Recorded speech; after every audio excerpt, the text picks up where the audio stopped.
The Grand Sahara Hotel stood towering in the heart of Ouagadougou, a shimmering jewel amidst the fiery red desert of Burkina Faso. The early morning sunlight streamed through towering glass panels, transforming the marble floor into a mirror reflecting golden rays.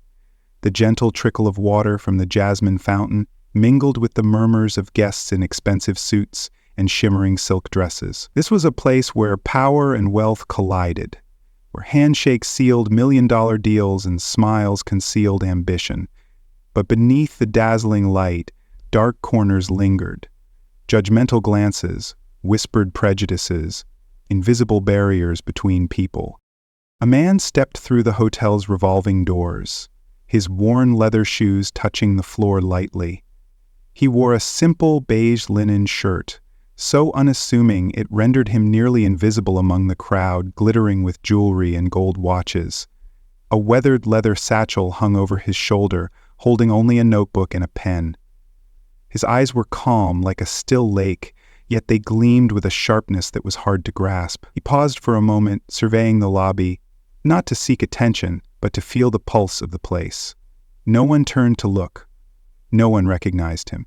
To them, he was just a traveler, a passerby, unworthy of notice. But this man was no ordinary soul. He was Ibrahim Traore, president of Burkina Faso, a man who chose to walk among his people without the spotlight of power.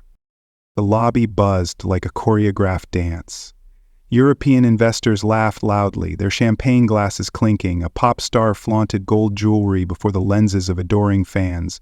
At the center of it all, a woman in a navy blazer moved with icy confidence. Her smile was flawless, but her eyes were like blades, slicing through each guest to categorize them, rich or poor, significant or insignificant. When her gaze swept over the man in the linen shirt, it lingered for a second, then moved on. He didn't belong in her world, a world of Rolexes and front-page names. But she had no idea that in just a few hours, this man would turn her world upside down. The story begins here, from a moment that seems trivial, a glance, a word, a misunderstanding. But that moment would soon become a flame, burning through the masks of arrogance and prejudice. What happens when you look at someone and see only their appearance? What happens when you misjudge the person who holds an entire nation in their hands? The answer lies in the minutes that follow, in a wordless confrontation where dignity triumphs over wealth, where truth, though quiet, is mightier than any noise. The morning sun poured through the towering glass of the Grand Sahara, casting a gleam on the marble floor like an endless mirror. The trickle of the jasmine fountain blended with the tap of leather shoes, the whispers of million-dollar conversations, and the clink of champagne glasses in the corner. The hotel, nestled in the heart of Ouagadougou, was a modern palace where power and ambition intertwined in every handshake, every glance. The scent of jasmine floated in the air, gentle but not enough to soothe the invisible divides between the wealthy and the overlooked. Amid the crowd glittering with suits and jewelry, Traore stepped through the revolving doors. His worn leather shoes touched the floor lightly, as if unwilling to disturb the perfection of the place. His satchel, containing only a notebook and a pen, hung modestly over his shoulder.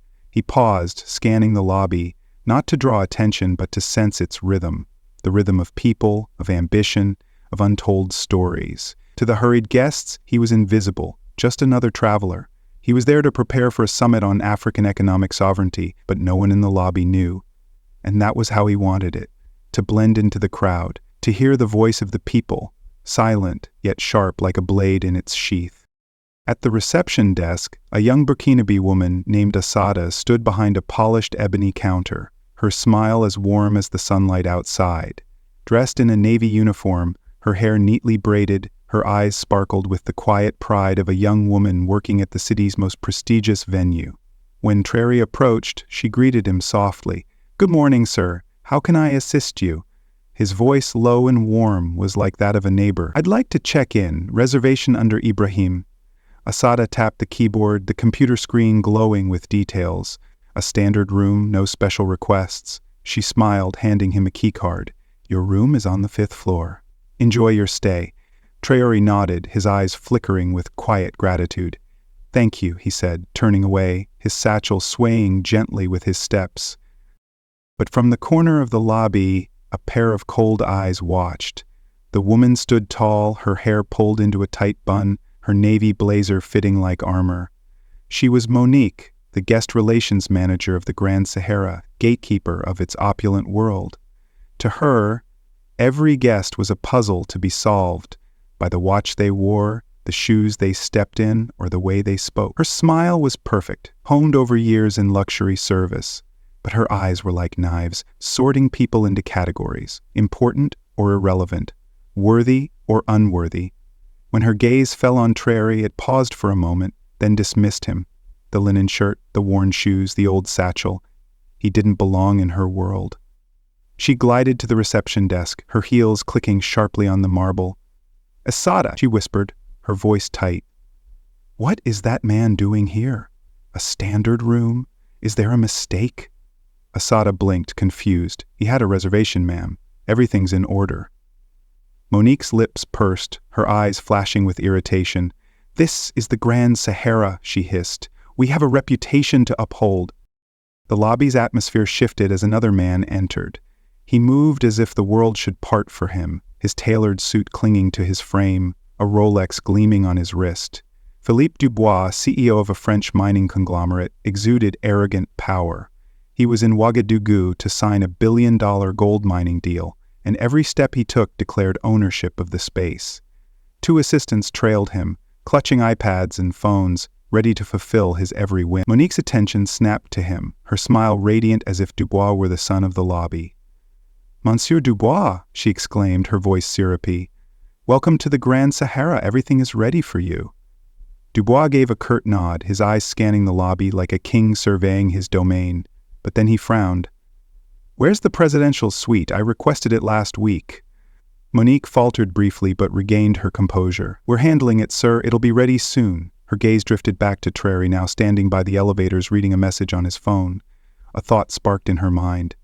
A thought that would soon ignite a fire to consume everything. The lobby still gleamed under the crystal chandeliers, but the air grew heavy, as if an invisible storm was brewing. The fountain's trickle faded into the background, drowned out by the sharp click of Monique's heels as she approached Traore. He stood by the elevators, his satchel over his shoulder, his calm eyes skimming his phone. To the passing guests he was a faint shadow, but to Monique he was a problem to be fixed, a flaw to be erased to preserve the Grand Sahara's flawless reputation.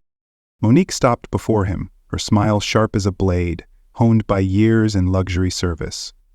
"Sir," she began, her voice sweet but icy, "there's a small issue with your reservation. We need your room for an important guest. I can arrange another hotel for you, fully compensated." Her words were gentle, but they carried a subtle insult, as if Traore's presence were a blemish on her perfect canvas. Nearby guests slowed, their curious glances darting over, but no one spoke. The lobby hummed, yet a strange silence enveloped the two. Traore looked up, his deep eyes unrippled but glinting with a sharpness that made Monique falter. "An issue?" he asked, his voice low and deliberate like a teacher questioning a student.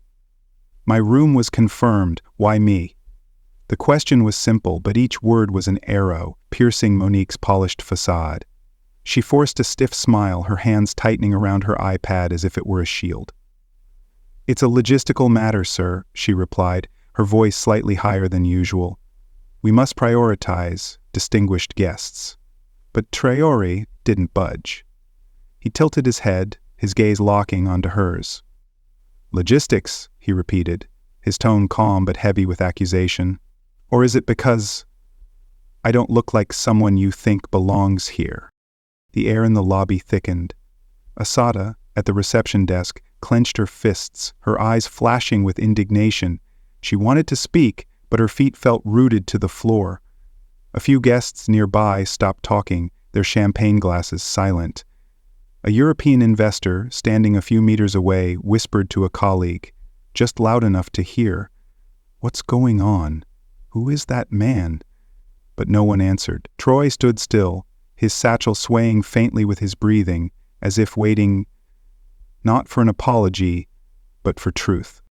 Monique, unaccustomed to defiance, felt her pride bruise, her smile stiffened, her eyes sparking with anger. "Sir," she said, her voice now cold, "this is standard procedure. I'm sure you understand we have guests of particular importance." She emphasized importance as if it drew an invisible line between Traore and her world, but he only nodded slightly as if weighing her words. "Importance," he said, his voice soft but sharp as a blade. "So tell me, why not ask someone else? How many rooms are here? 200? 300? Why me?" His question was a splash of cold water, making Monique step back. She opened her mouth but found no words. Traore's calm wasn't weakness, but a quiet strength, like the still air before a tempest. She glanced at the reception desk, seeking support, but Asada only bowed her head, her hands trembling on the keyboard. Then another voice cut through the silence, low and arrogant. "What a waste of time," Philippe Dubois said, striding forward from the corner, his Rolex glinting under the chandeliers. "These kinds of people always cause trouble. This is why I hate places like this." His words echoed, like a stone dropped into a still lake, drawing every eye to him. Dubois, with his tailored suit and dismissive gaze, embodied Western power. A man used to the world bowing to his wealth and status. He glanced at Traore, a smirk on his lips. "You should handle this quickly," he told Monique, his tone commanding. "I don't have time for this nonsense." Monique nodded hastily, her smile returning, now tinged with desperation. "Yes, Monsieur Dubois," she said, her voice syrupy. "We'll resolve it immediately." She turned back to Traore, her tone sharper. "Sir? I must insist you cooperate, otherwise I'll have to call security." The lobby's air grew stifling, every breath seeming trapped. A burly security guard in a black suit appeared from the corner, his steps slow but heavy. His eyes wavered, as if sensing something amiss. "Sir," Monique said, her voice stripped of courtesy, "I'm asking you to leave now." Traore looked at her, then at the guard. His fingers tapped lightly on his satchel, a small but deliberate gesture, as if counting the seconds until truth emerged. "Leave for what reason?" he asked, his voice low but resonant. "Because I'm not in a suit? Because I don't wear a gold watch? Or because you look at me and see someone unworthy?" His words were a quiet flame, spreading through the lobby, halting everyone. A woman in a silk dress nearby covered her mouth, her eyes flickering between Traore and Monique. Another investor, champagne glass in hand, whispered to a colleague, "He's right. Why him?" But Monique didn't hear, or didn't want to. She signaled the guard to advance, her eyes blazing with resolve. "Escort him out," she said, her voice trembling, not from fear but from the fury of being challenged. The guard stepped forward, but his gaze met Traore's and he paused, as if instinct warned him of something greater. Traore stood firm, his hands relaxed, his eyes a wall of steel.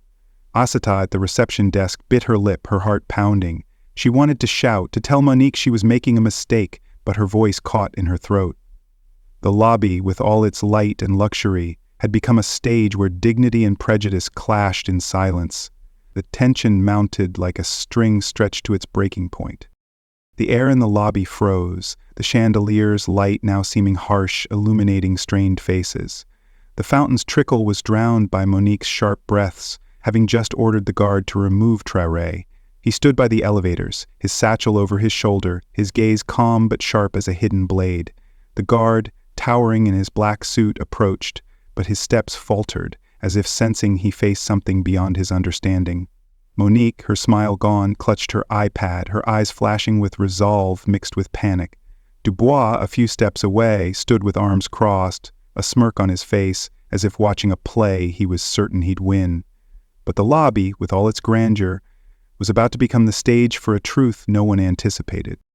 Guests around them stopped moving, their champagne glasses silent.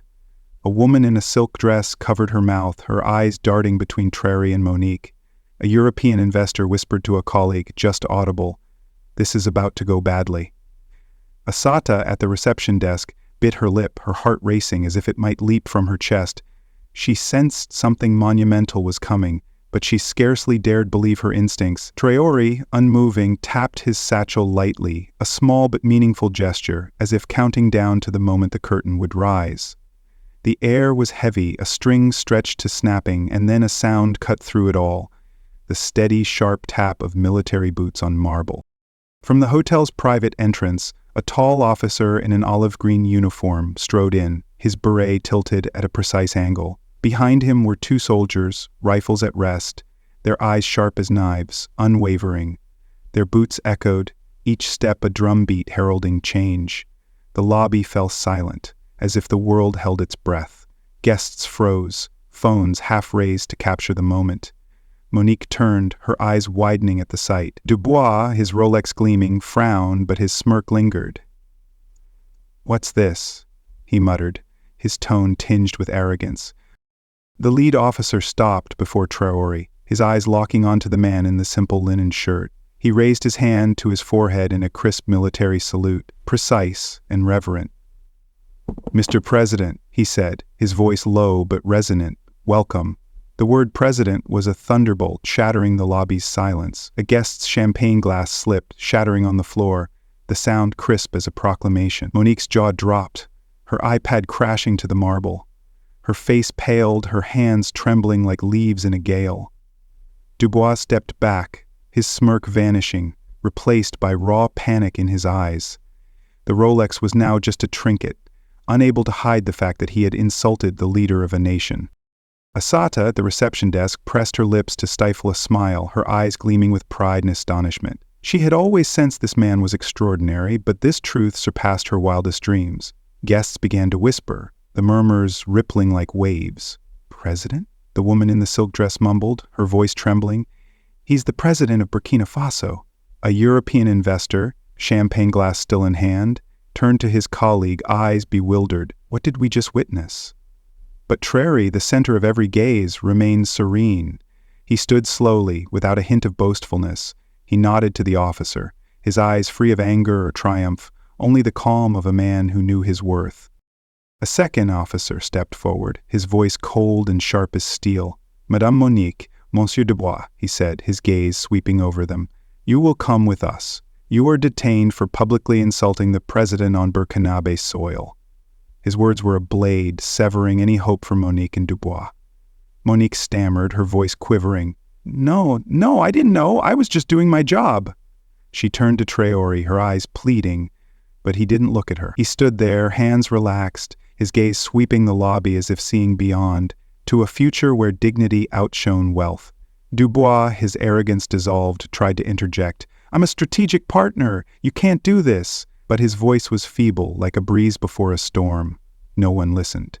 Two soldiers stepped forward, escorting them out of the lobby, past the stunned gazes of dozens of guests.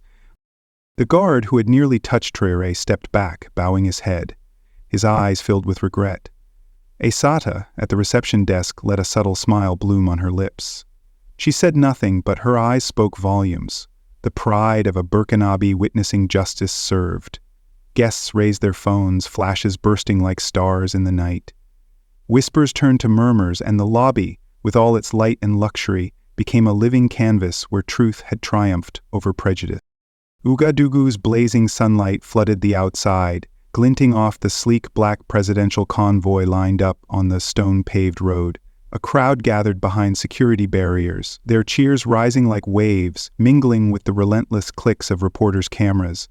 Traore stepped out of the lobby, his beige linen shirt as simple as when he arrived, his satchel over his shoulder, but each step carried the weight of a symbol. He didn't glance back at Monique or Dubois, now escorted through a side exit, their heads bowed, hands cuffed. The lobby, with its chandeliers and gleaming marble, fell silent, as if the world paused to witness the consequences of a single misstep. Traore climbed into his car, the door closing softly, but the sound echoed like a declaration.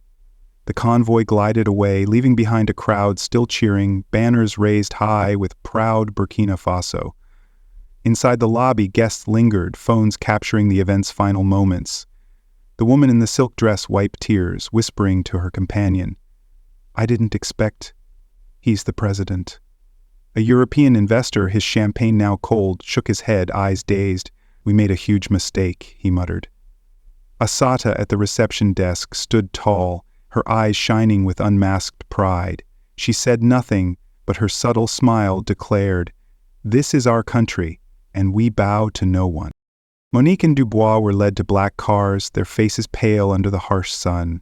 Monique, her once perfect bun now loose, glanced back as if hoping for rescue, but no one met her gaze.